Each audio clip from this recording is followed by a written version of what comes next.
RMC.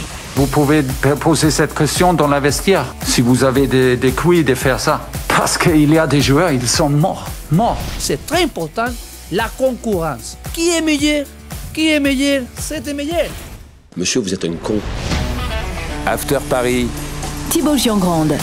Et salut mes Parisiens, comment ça va? Bienvenue dans l'After Paris, le podcast qui débat de l'actu du PSG toutes les semaines. Merci de continuer à faire monter ce podcast sur les différentes plateformes. Ça monte, on voit ça sur Spotify, Deezer, Google Podcast, Apple Podcast, même sur l'appli RMC. Merci beaucoup. Abonnez-vous si jamais ça vous plaît, que c'est pas fait encore. Merci d'être là en tout cas de plus en plus nombreux. L'équipe type cette semaine, Jimmy Braun est là. Salut Jimmy. Salut Thibaut, salut tout le monde. Et vous entendez le sourire dans la voix. Eh oui. Arthur Perrault est là également. Salut Arthur. Salut messieurs. On enregistre là on est jeudi. Lendemain on est par descendu encore. Par descendu. Jimmy il a eu du mal à s'endormir je crois. Moi je me suis fait le match. Quelle heure d'ailleurs 3 fois. J'ai dormi je me suis fait le match évidemment en direct hier soir. Ensuite je l'ai revu en rentrant chez moi et je me le suis refait cet après-midi avant de venir. Donc couché à quelle heure là hier? Hier couché 3 heures sur l'adrénaline. C'est dingue cet effet parce que ça montre à quel point on est vraiment des barjots. C'est qu'à chaque fois après un match on met aller 1 heure, 2 heures à s'endormir. Toi en plus Arthur, tu vas nous en parler dans un instant, mais t'étais au parc, t'as fini ta soirée de reporter à quelle heure sur une soirée comme ça? J'ai fini ma soirée de reporter par interviewer les supporters au tapis rouge. J'ai dû finir à 1h30. 1h30. Ah ouais, donc tu rentres, t'es pas couché non plus après. Ah, je me suis endormi, j'en parlais avec après pour Arthur Perrault. Non, ça c'est d'autres confrères. J'en parlais avec le producteur Nicolas Ledru, 3h, 3h30 du matin. Ah ouais, il me disait 3h30 lui. Ouais, effectivement. Voilà. On s'est tous couchés tard. Tiens d'ailleurs, si vous nous écoutez et que vous voulez encore profiter d'un bon moment, n'hésitez pas à aller écouter le podcast de la libre antenne d'hier soir. Si jamais vous avez fait l'after et tout ça, on sait que vous l'avez fait. Où voilà, il y a du chant parisien, il y a des supporters, un bon moment passé tous ensemble. Mais en tout cas, ce qui fait plaisir, c'est que on est 23 janvier et on a déjà réalisé un vœu de l'after Paris. C'était l'épisode la semaine dernière. Le match à émotion qu'il attendait Arthur, on l'a eu enfin. En attendant peut-être d'autres vœux bientôt. À quoi justement on peut rêver maintenant le Paris Saint-Germain après cette remontada contre City? Paris qui n'est pas encore qualifié pour les barrages, il faut le rappeler. C'est notre débat cette semaine. Et déjà, on veut un peu de nouveau, Arthur, du croustillant au lendemain de ce match à émotion. On veut un peu de coulisses, les vestiaires. Qu'est-ce qui s'est passé après ce match hier soir au parc? Eh bien, forcément, la fête. Alors, c'est des scènes que l'on a peu l'habitude de voir, notamment la célébration du président Nasser Al-Khelaifi qui... on pourrait presque penser que c'est un peu exagéré de sa part, tellement voilà, c'est rare qu'on le voit dans cet état de transe presque, où il a vraiment célébré. C'était le cas aussi pour Luis Campos et Olivier Gagne qui l'accompagnent au quotidien dans cette direction sportive. Et puis la fête, oui, dans le vestiaire avec des joueurs qui étaient vraiment comme des gosses, comme des fous, et le président du club qui est venu leur tenir un petit discours. Je vous cite ces mots: gardons cet état d'esprit collectif, cette croyance en notre projet, en nous-mêmes. Il ne faut pas laisser les sceptiques se mettre en travers de notre chemin. On est une vraie équipe combative et le plus important, on croit en nous. Voilà donc les mots de Nasser Al-Khelaifi dans le vestiaire après cette rencontre. Moi, je retiens quand même un passage, c'est: il ne faut pas laisser les sceptiques se mettre en travers de notre chemin. Prends ça, Daniel Riolo. Voilà, c'est une vengeance envers tous ceux qui ont pu critiquer. Ils sont nombreux, là, pas que Daniel. Vous pouvez y aller, faux numéro 9, Paris ne va pas y arriver. Enfin voilà. Mais justement, rassurez-moi, on n'a encore pas gagné avec des champions hier soir. C'est ce que j'allais dire, et c'est la question: est-ce qu'il a raison quelque part de ça? Est-ce que c'est-à-dire que cette victoire, ça valide ce projet, ça valide Luis Enrique, ça valide... Tu fais taire les sceptiques en fin de saison, tu fais pas taire les sceptiques après une victoire, même aussi belle soit-elle. Franchement, on a vibré comme ça faisait très longtemps qu'on n'avait pas vibré sur un match au parc. J'ai pas de souvenir depuis que Luis Enrique est arrivé d'un match plus spectaculaire et plus intense que celui d'hier. Franchement, c'était extraordinaire de retourner 2-0, 4-2, rien à dire, mais pour autant, t'as rien gagné, t'es pas encore qualifié. Faut le rappeler. Moi, je vais citer notre boss Karim Nedjari qui m'avait dit il y a un mois le PSG et son ADN est tellement capable de battre City et de perdre à Stuttgart la semaine suivante et de finir éliminé. C'est l'ADN de ce club. Et en quelque sorte, il a pas tort. Donc voilà, assurons la qualification. Quand bien même tu serais qualifié, ce ne serait que pour les barrages. On est encore très tôt dans la saison. Il faut se le rappeler. Paris n'a rien gagné. Paris a affronté une équipe de Manchester City méconnaissable, il faut le dire aussi. C'est-à-dire que si tu affrontes en barrage, comme c'est une possibilité, on va pas se projeter sur les... Il y a tellement de cas de figure, mais c'est pas impossible de tirer le Real ou le Bayern dès les 16e de finale. Ce sera une autre paire de manches que le City. Ça peut être Lille aussi, par exemple. Ça peut bien se passer. Aussi, ça peut bien se passer, mais voilà, il faut raison garder. Ce qu'on a vécu hier, c'est super, mais pour autant... Je suis pas d'accord avec le président Nasser Al-Khelaifi, c'est pas ce qui va faire taire les sceptiques. Ce qui fera taire les sceptiques, c'est une éventuelle qualification pour les quarts, les demi-finales. Là oui, tu pourras dire que tu as réussi ta saison. Pour l'instant, être dans les clous pour être le 4e club français, parce que tu restes le moins bien classé des 4 clubs français engagés, on va pas non plus s'emballer. Les émotions dont parlait Jimmy, Arthur, toi, est-ce que tu arrives à dater un match comme ça au parc, même au-delà du parc? Parce que, bon, tu as le Barcelone PSG au match retour l'année dernière, effectivement. Il y a celui-là. C'était à l'extérieur. En fait, tu veux que je te dise, et on s'est un peu tous rassemblés, les suiveurs du PSG, en conférence de presse hier dans la foulée du match. Je pense notamment à Giovanni Castaldi, notre confrère de l'équipe. Et on s'est regardé, justement, on s'est posé cette question. Voilà, quand est-ce qu'on avait ressenti ça pour la dernière fois? Et tu veux que je te dise, on devait être une dizaine. 9 personnes sur 10 ont répondu le match retour face au Barça l'année dernière. Et moi, ça va faire quelques années maintenant que je suis ce club.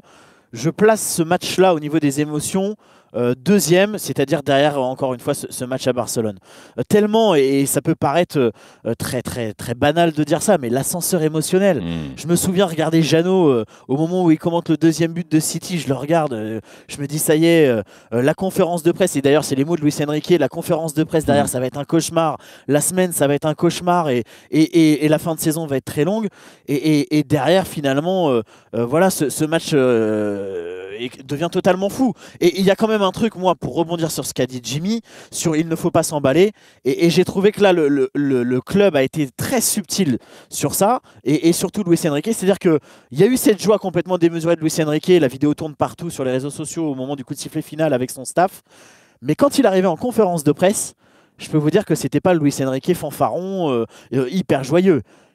Tout de suite, il est redescendu, visage fermé, de nouveau très combatif avec les journalistes, pour ne pas dire plus.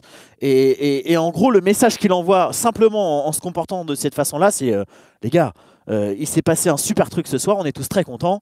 Mais on est encore très très loin du but. Et peut-être qu'on va parler des individualités, parce qu'il y en a qu'il va falloir malgré tout régler et qui ne sont pas encore parfaites. Mais attention, il ne faut pas non plus s'emballer. Et à contrario, moi juste pour clôturer ce chapitre-là, moi je ne fais pas partie des pisse-froids qui disent oui, ça ne méritait pas de célébrer comme ça à la fin, etc. Retour de City, match à émotion incroyable, c'était au bord du précipice. Encore heureux qu'à la fin, il y a une énorme joie, une effusion au Parc des Princes. C'est pas des Parisiens qui ont oui, non, mais voilà. Ok, autant je trouve que Nasser est excessif de dire on a fait taire les sceptiques, autant évidemment qu'après un match et un scénario comme celui d'hier soir, c'est normal que les joueurs communient avec le public. Et encore une fois, et Arthur, ça c'est un petit message pour toi, mais moi je suis pas sûr que si ce match il a pas lieu au Parc des Princes hier soir, ce scénario sur l'ambiance. Ah oui, non, mais c'était une ambiance incroyable. Il n'y a que le parc dans les soirées européennes pour vivre ça. Il n'y a que le parc. Sincèrement, je vous renvoie juste parenthèse, mais je vous renvoie à l'épisode, si vous l'avez pas écouté, de la semaine dernière sur les vœux de l'After Paris, et notamment Arthur qui voudrait là cette année qu'on signe, qu'on acte le départ du Parc des Princes. Et Arthur, t'as entendu Hakimi en zone mixte, hein. Même Hakimi l'a dit, c'est le Parc des Princes qui nous a porté, même à 2-0, ça continue à chanter. Luis Enrique l'a dit. Enfin, je veux dire, cette acoustique, ce stade-là, il a quelque chose de particulier pour ces soirées européennes. Alors, sincèrement, je pense que ce sera un sujet des prochains jours. J'ai quand même été bluffé par... alors certes, là encore une fois, on parlait de l'histoire du club, et Jimmy, je sais que tu y es très attaché, mais de mettre des supporters d'Auteuil à Boulogne, de réanimer cette tribune Boulogne, de mettre un placement libre, des personnes debout, les chants qui sont repris, mais sincèrement... ça a tout changé. Alors vous pouvez me parler de l'acoustique et du stade, j'ai le même attachement, on en a déjà parlé dans les vœux, mais de mettre ces deux virages historiques qui se répondent et qui chantent ensemble, franchement... ça m'a scotché, et je me suis dit mais maintenant qu'est-ce qu'on fait C'est une pierre dans le jardin de la direction parisienne, moi j'ai envie qu'on aille plus loin, Jimmy. J'ai envie qu'on aille plus loin et qu'on décide, je sais pas, demain, c'est un sujet compliqué, peut-être dans un mois ou plusieurs mois, qu'on décide de nouveau d'animer ce virage Auteuil. Parce que quand je vois tribune hier soir Boulogne, le résultat, la tribune Boulogne, quand je vois le résultat hier soir, franchement, c'est incroyable. Oui, mais là, tu incroyable. rentres dans des problématiques très compliquées. Et surtout, ce que je disais, c'est que c'est une pierre dans le jardin des dirigeants parce que la plupart du temps, quand tu es à Boulogne, tu n'as même pas le droit de te lever, tu n'as même pas le droit de. C'est la gestion qui est compliquée. Ouais. Voilà, et après, qui à Auteuil va vouloir basculer à Boulogne? Enfin, je veux dire, derrière ça, ça pourrait être l'objet d'un épisode de l'After Paris. C'est tellement un sujet compliqué, épineux. Moi, j'imagine pas une seconde les membres du CUP s'installer durablement à Boulogne. Donc c'est compliqué. Alors, on va pas refaire le match dans ce podcast After Paris parce que juste quand même il a beaucoup dire que Joao Neves. Voilà, c'est ce que j'allais dire parce que il a été fait. Je vous renvoie pour le coup au podcast de l'After de ce jeudi soir et ça a été très bien fait. Mais nous, on va se projeter un peu plus. On va se demander à quoi rêver, mais pour ça, il faut évidemment relever ce qui a fonctionné, ce qui a moins bien fonctionné hier soir. Mais oui, Neves. Combien de fois dans ce podcast depuis le début de saison, j'ai dit Neves, ça va être le chouchou du Parc des Princes? J'ai dit quoi au début de saison quand il venait, ensuite je l'ai redit, je pense 4-5 fois. Hier, on y est, ça y est, maintenant il a réglé le problème. Non, mais Neves, c'est. Enfin, on l'a réglé. S'il garde une régularité. Mais jusqu'à présent, moi, j'ai trouvé toujours jamais mauvais. Jamais mauvais depuis le début de saison. Et hier, il a atteint un niveau. Enfin, je veux dire, cette manière de défendre en avançant tout le temps avoir de la personnalité, même quand il rate, etc. Même à 2-0, tu sais, tu as des joueurs qui peuvent se noyer. On oublie, mais il a 20 ans, Joao Neves. Et c'est lui qui dévie malheureusement le ballon il est malheureux sur le coup, sur le but d'Haaland. Et malgré ça, il revient, il repart. Et les récupérations sur le but de Barcola, c'est lui qui récupère le ballon, qui gratte encore un énième ballon dans les pieds avant la frappe de Doué sur la barre, le but de Barcola. En première période, il a une tête. Moi, je me souviens, il y avait Manu Petit au commentaire qui dit rentre plus dans ton ballon. Tu vois la manière dont il rabat le coup franc de Vitinha pour le 3-2. Franchement, il était ébouriffant hier soir. Ouais. Mais vous savez, ce qui lui a probablement fait du bien à Neves, c'est que pendant les fêtes de fin d'année, il a été au Lusitanos de Saint-Maur et il a eu la chance de faire une photo avec Kevin Diaz. Tu sais que ça peut faire changer des carrières, ça. Je pense que j'ai vu la photo. Enfin, c'est une vraie. Tu veux que je te dise? J'allais te parler du perso parce que, en effet, pendant les fêtes, c'est quelqu'un qui n'avait pas vraiment pris le temps de découvrir Paris, ses alentours. Il a emménagé avec sa petite amie qui est aussi une vraie star. Et c'est vraiment quelqu'un, et il le dit, et son entourage nous l'a dit hier soir après le match, qui adore le club, qui a déjà un attachement très fort pour le club, qui est très apprécié par le staff. Il a une vraie proximité avec Luis Enrique qui lui fait vraiment une confiance aveugle. Mais il va falloir laisser le temps faire les choses. Mais en gros, ça a déjà matché. Et le fait que ça matche, qu'il soit déjà régulier, Jimmy a raison, j'ai envie de dire, la suite, c'est que du bonus. Mais rien que là, sur un match comme ça, imaginez, ce n'est que parler que business, mais imaginez la valeur qu'a pris Joao Neves après une performance comme celle-là face à un City que oui, certes, qui était moins bon, mais quand même face à Manchester City. Bon, je disais ça sur le ton de la boutade, hein, mais c'est une vraie petite anecdote. Il est passé parce qu'il connaît quelqu'un au club à Saint-Maur et Kevin me disait... hyper sympa, très simple d'accès, donc ça confirme tout ce qui est dit de lui, on peut le confirmer. Et sur l'attachement, tu vois la manière dont il célèbre aussi son troisième but, quand il va au pied du virage, franchement c'est une image magnifique. Il y a quand même, parmi les choses à régler, et on va en débattre de quoi ce Paris Saint-Germain peut rêver, mais effectivement il ne faudrait pas que tout soit oublié, tout soit balayé, et qu'une statue soit faite peut-être un peu trop vite à Luis Enrique. Il y a quand même encore des choix qui interrogent, notamment sur ce match-là. La présence de Fabien Ruiz, moi il m'interroge à chaque fois. Lee en faux numéro 9. Il y a quand même des choses, je sais pas ce que vous en pensez, mais il y a des choses qu'on veut plus voir dès la semaine prochaine contre Stuttgart. On veut plus voir Fabien Ruiz en tant que titulaire, on veut plus voir Lee à ce poste de faux numéro 9. Qu'est-ce que vous en pensez, les gars? Fabien Ruiz, et souviens-toi Thibaut, c'était dans le bilan qu'on a fait ensemble en décembre. Pour moi, c'était vraiment le point noir de ce début de saison. Poussé vers la sortie l'été dernier, finalement il est resté. Temps de jeu incertain, finalement on voit Luis Enrique qui lui fait de nouveau confiance, qui le met titulaire. Les performances sont plus ou moins abouties, souvent moins abouties. Et il est toujours là. Alors, soit il y a vraiment un mystère et il a un talent caché pour réussir à convaincre tout le monde que l'on n'a pas encore décelé. soit il y a une vraie explication. Alors j'aimerais bien que Luis Enrique nous la donne, mais je vais vous surprendre, mais moi vous me connaissez, je suis pas le fan numéro 1 de Fabian Ruiz, je l'ai suffisamment critiqué sur le début de saison. Qu'est-ce qu'il va nous dire? J'ai pas trouvé mauvais hier.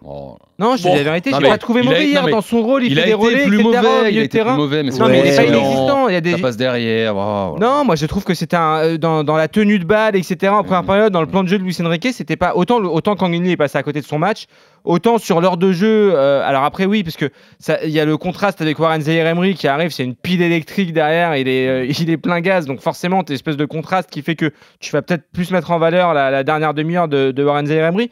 Mais Fabian Ruiz, il a fait son match. Franchement, il a fait son match. Il a été là, techniquement, il perd pas de ballon. Alors oui, c'est pas spectaculaire, etc. Avec un peu plus de réussite, les gars, vous l'oubliez, mais il doit ouvrir le score. Si Gvardiol, il fait pas un miracle. Ah, mais Gvardiol, après, il est sur la ligne, il sort la balle miracle, il est au bon endroit au bon moment. Ouais. Non, moi, je trouve que Fabian Ruiz, c'est pas tout n'est pas à jeter sur la performance d'hier, et ça m'étonnerait pas de le revoir titulaire la semaine prochaine à Stuttgart. Je serais pas étonné. Pas non plus. Oui. Non, mais c'est ça, ce joueur de contrôle. Mais en revanche, sur Kangini, oui, tu sens que quand tu vois Ousmane Dembélé rentrer, tu vois bien que c'est le jour et la nuit quoi derrière. Oui. Là, on est sur deux joueurs qui boxent pas dans la même catégorie, clairement. Ouais, Arthur. Avec quand même un petit truc sur le côté coulisses de la soirée. Encore une fois sur l'avant-match, la non-titularisation de Ousmane Dembélé. Avec Fabrice Hawkins, on a échangé pas mal de messages avant le coup d'envoi. Oui, c'est la grosse info, la grosse surprise. Et on nous a fait comprendre que lui voulait débuter, que il était un peu mécontent de ça. Quand on a vu ça sortir, on s'est dit oula. Il suffit que la soirée se passe mal, derrière ça tourne au vinaigre, on va revivre l'épisode Arsenal où il avait été mis à l'écart, les tensions qu'il y a pu y avoir par la suite.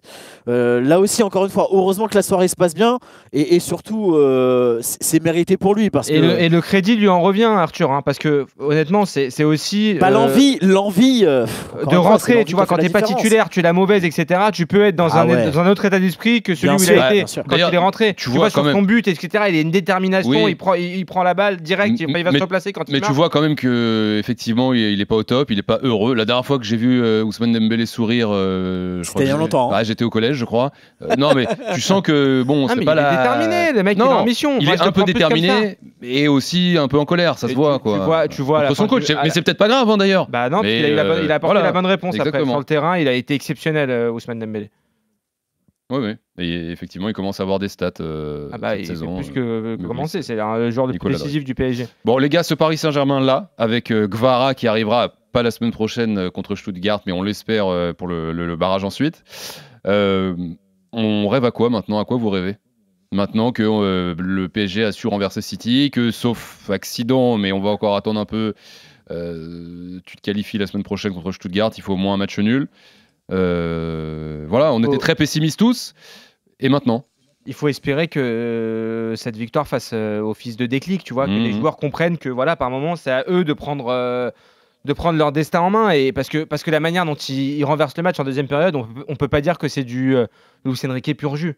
Tu vois, c'est un peu dans le chaos que ça s'est fait cette remontada, ce qu'on peut l'appeler comme ça. Ouais, un éclair de Barcola pour les mettre tu vois, au but, c'est vite, le contre-pressing, en 4 passes sur le deuxième but, t'as la frappe de Doué, le but de Barcola, un coup de pied arrêté. Je veux dire, voilà, ils se sont en première période, c'est très jeu de contrôle, etc. Et puis à un moment donné, ils se sont pris en main. Et là où, quand tu te projettes et que tu te dis que tu vas incorporer Gvara dans cette équipe, là tu dis que tu vas quand même devenir sacrément imprévisible. Si tu joues avec une triplette Barcola, Gvara, Dembélé, et on a vu hier la consigne de Luis Enrique, elle est claire, c'est vous tenez pas vos positions les gars, vous faites ce que vous voulez, les 3 de devant, il y en a un qui peut démarrer dans l'axe, après il va aller à gauche, à droite, ils ont tous bougé pendant toute la première période, même quand Dembélé est rentré, un coup il était dans l'axe, un coup il était sur le côté droit. Donc oui, ça va être dur à défendre pour les adversaires si tu gardes cette intensité là au milieu, si tu gardes cette solidité défensive, même si encore une fois, on en a déjà parlé sur les podcasts précédents, lui sera pas là d'ailleurs à Stuttgart. Nuno Mendes, la manière dont il se fait déposer sur le but, pas dingue quand même, sur le but d'Akanji. Tu auras Lucas Hernandez probablement titulaire à Stuttgart. Oui, tu peux te prendre à rêver, tu peux regarder tout le monde dans les yeux, mais encore une fois, ça va dépendre aussi après du tirage au sort. Moi, je souligne quand même, quitte à faire le rabat-joie, que le City qu'on a vu hier, c'est une équipe en fin de vie quand même. Ouais. Arthur, je serais étonné de les voir aller très loin dans la compétition, City. Écoute, je voulais poser la question à Luis Enrique hier et malheureusement ça n'a pas été possible. C'est comment comment normaliser ce type de performance? Alors vous allez me dire, il faut que Paris soit face au poteau rose, il faut un match à enjeu avec un stade plein, une ambiance comme celle d'hier, mais ce que j'ai envie d'y croire, si Paris arrive à faire d'une performance comme celle d'hier une performance plus régulière et qu'on va être amené à revoir plus souvent. Et vraiment, c'est un vœu pieux en ce début d'année parce que la preuve, cette équipe en est capable quand il y a de l'envie, quand il faut absolument gagner, quand Luis Enrique impose un cadre et en même temps, quand il y a moins de calculs, voilà, en deuxième période, que tu as été à 0-2. Mais quand tu assumes que tu as une équipe qui peut jouer en se projetant, en jouant en contre, et ben ça marche. Alors, est-ce qu'il faut l'assumer à chaque fois? Je ne sais pas. Luis Enrique nous dira sans doute que non. Mais preuve que ça fonctionne et il va falloir le normaliser encore une fois. Et bon, trop tôt, on est d'accord. Confirmation déjà contre Stuttgart la semaine prochaine. Oui, déjà pas de mauvaise surprise la semaine prochaine. Et puis après, voyons, en fonction des tirages au sort, des tableaux, je crois qu'après on connaîtra le tableau. Vendredi d'après. Oui, voilà, donc tu pourras un peu plus te projeter. Mais ce qui est sûr, c'est que ce match-là a prouvé que tu pouvais élever ton niveau et te mettre à la hauteur de ces soirées européennes. Ça faisait longtemps qu'on ne l'avait pas vu et déjà ça fait du bien. Merci les gars. Cette saison. Jimmy, Arthur, ce podcast ça fait plaisir parce qu'il faut le dire. Depuis le début de saison, on a eu beaucoup de débats, on s'est posé beaucoup de questions. Mais moi je suis venu que pour le podcast. Et là on a kiffé. C'était pas des idées noires, mais presque. Quel bonheur. Que ça continue surtout. Que ça exactement, qu'on fasse pas la semaine prochaine la terrible. Voilà, ça, on parle pas. Merci les gars, merci à Nico, à Toto en régie, merci à vous d'être là, fidèles de plus en plus nombreux à l'After Paris qui revient la semaine prochaine. Ciao les gars. RMC After Paris.